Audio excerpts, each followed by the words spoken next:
आज्ञा मो ना है शुभेन्दु शेखर ब्रह्मा घर जयपुर मु बर्तमान ठिया एमसीएच रे एमसीएच माने मदर एंड चाइल्ड हॉस्पिटल यहाँ जयपुर डीएचएच रो गोटे पार्ट जो आसती मोर माने गोटे इश्यू को लेकिन लास्ट 1.5 मास तले भी आसती पुणी 1.5 मास पर आज देखुची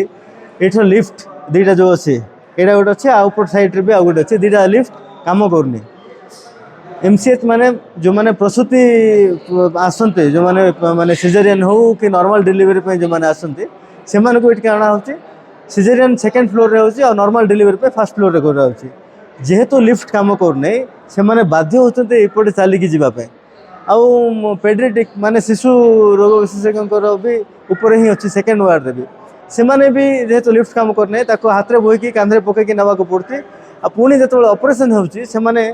से जो ऑपरेशन होला पर एई जो रास्ता रे आउ थे बाध्य होचंते चलिकी आसीबा आमे जदि साधारण गोटे लोक आसीबो सी जो ये पहुँचब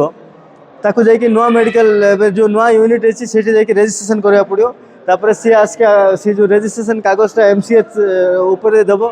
सी पुणी ताकू पठेबे नुआ मेडिकल को ईसीजी से पुणी आसब तापर ऑपरेशन हम पुणी चलिकी जीव पिला जो छुआ जन्म हम ताकू तल फ्लोर को इंजेक्शन नापी माने जन्मर घंटे समय व्यवधान भितर देवा कथा जाकू तार माँ कि तार कौन से परिवार कि आशा दीदी किए उठे हाथ में नहीं आसुँच जाकू टीका देवाई जदि ये जो जीवा आसवा भल मंद समय जोटा लोक सुविधा हवा कथा है ना कौन से पिला दुर्भाग्यवशत पड़ जाए कि कौन सी लेडीज जी गर्भावस्था थी सी जब पड़ जाए ताहले रेस्पॉन्सिबिलिटी किए नब इतनी मु लास्ट 3-4 दिन भितर सीडीएम सहित डीएम सहित आउ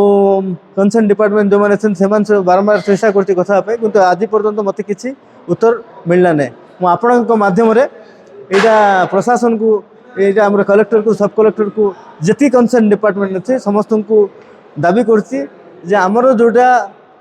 लोक सुविधा मातृत्व और शिशु सेवार सुविधा कराई अंततः से जगह ठीक रहू।